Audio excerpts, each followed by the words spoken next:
పంటరంగం దేవస్థలం చరిత్ర గురించి మీకు తెలుసా? తెలవకుండా ఉంటే లైవ్ లో స్వామి చెప్తాడు. ఓం శివతనయ వరిష్టం సర్వకళ్యాణమూర్తిం పరుషుకమలహస్తం ఊషితం మోదకేన అరుణకుష్మమాలా వ్యాలలంబోదరంతం మమహృదయ నివాసం శ్రీగణేశం నమామి. ఓం శ్రీమాత్రే నమః. ఓం శ్రీ గురుభ్యో నమః. హరి ఓం. ఇక్కడ తిరుపతి జిల్లా వాకాడు మండలంలో పంటరంగం గ్రామం నందు వెలిసినటువంటి శ్రీ పాండురంగేశ్వర స్వామి, కామాక్షిదేవి, అలాగే రామలింగేశ్వర స్వామి ఒక చరిత్ర. ఇది పురాతనమైన చరిత్ర, ఇది ఇప్పటి చరిత్ర కాదు. అప్పట్లో మన సీతమ్మ వారు అపహరించబడ్డప్పుడు రావణాసురులు మన రాముల వారు వెళ్ళి అమ్మవారిని తీసుకొచ్చే టైంలో బ్రహ్మహత్య పాతకం అంటే రాముల వారు రామబాణంతో చంపడం జరుగుతుంది. అప్పుడు ఏమవుతుందంటే ఆయన ఒక రామరాసుడు ఆయన ఒక బ్రాహ్మడు కాబట్టి ఆయనకి బ్రహ్మహత్య పాతకం చుట్టుకుంటుందన్నమాట. ఎవరికి? రాముల వారికి.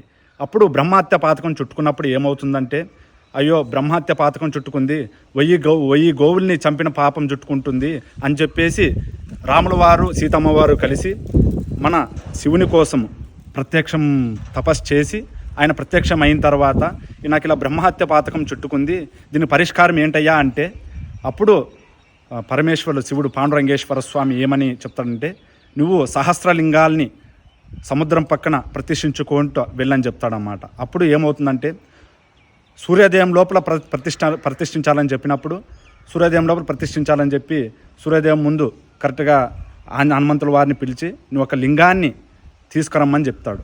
లింగాన్ని తీసుకురమ్మని చెప్పినప్పుడు ఏమవుతుందంటే ఆయన సూర్యోదయం లోపల రావడం కొంచెం ఆలస్యం అవుతుంది. అప్పుడు ఆలస్యం అవుతుంది కదా అని చెప్పేసి సీతమ్మ వారు ఒక ఉపాయాన్ని వెతికి ఒక ఇసుక లింగాన్ని సముద్రంలో ఉన్న పక్కన ఇసుక లింగాన్ని మన ఇసుక లింగానికి ప్రాణప్రతిష్ఠ చేసి ప్రతిష్ఠించిందన్నమాట.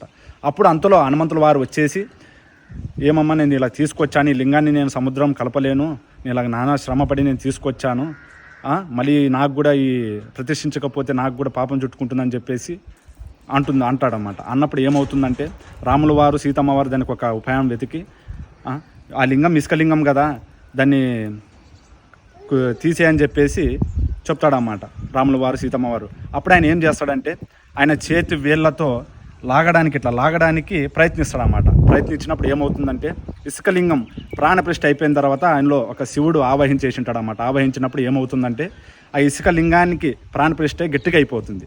ఎంత ప్రయత్నించినా ఆయన ఎంత బలవంతుడైనా కూడా ఎంత ప్రయత్నించినా ఒక్క అంగుళం కదలదనమాట.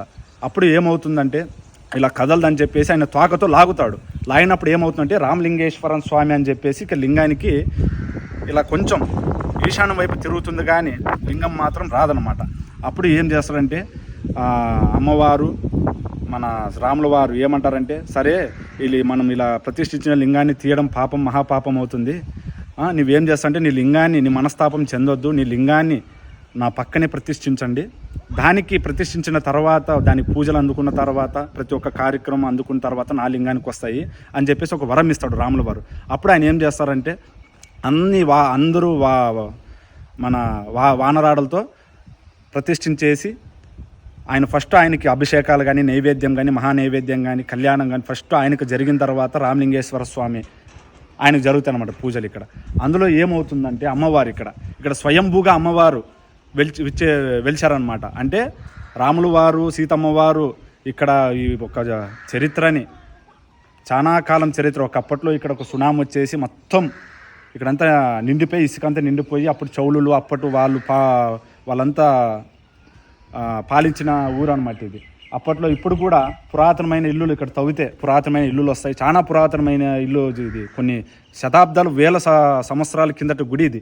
అప్పుడు ఏమవుతుందంటే మళ్ళీ రాముల వారు సీతమ్మ వారు అమ్మ అని చెప్పి కామాక్షి దేవి కోసం తపస్సు చేసి అమ్మని ఇక్కడ స్వయంభూగా వెలిసాలమ్మ అని చెప్పేసి కామాక్షి దేవిని విచ్చేసిన తర్వాత ఆమె ప్రత్యక్షమై నేను ఇక్కడ స్వయంభూగా శ్రీ కామాక్షి దేవి సమేత పాండురంగేశ్వర స్వామిగా ఇక్కడ వెలిసి ఇక్కడ ఉండి అందరు వరాలని అందరూ కోరిన కోరికల్ని తీర్చుతానని చెప్పేసి.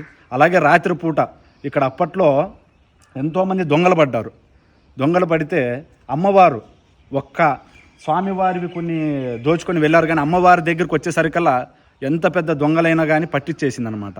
ఇక్కడ ఎన్నో అంత పవర్ఫుల్. ఇక్కడ 41 రోజుల్లో మనకు ఒకవేళ ఎటువంటి ఒకళ్ళ పెళ్ళి కాకపోయినా ఒకళ్ళ పిల్లలు కలగకపోయినా ఏమన్నా కానీ అమ్మవారి దగ్గరికి వచ్చేసి అమ్మమ్మ ఇది మాకు ఈ బాధ నీకు ఇలా నాకు అయితేనే ఇలా కోరుకుంటానమ్మా అని చెప్పేసి ఏదో కుంకుమార్చంగా మన మనసులో మనకి ఎంత మన స్తోమత తగ్గట్టు మన మనసులో కోరుకొని అమ్మవారికి దండం పెట్టుకున్న తర్వాత 41 రోజుల్లో ఫలితం ఇస్తుంది అనమాట.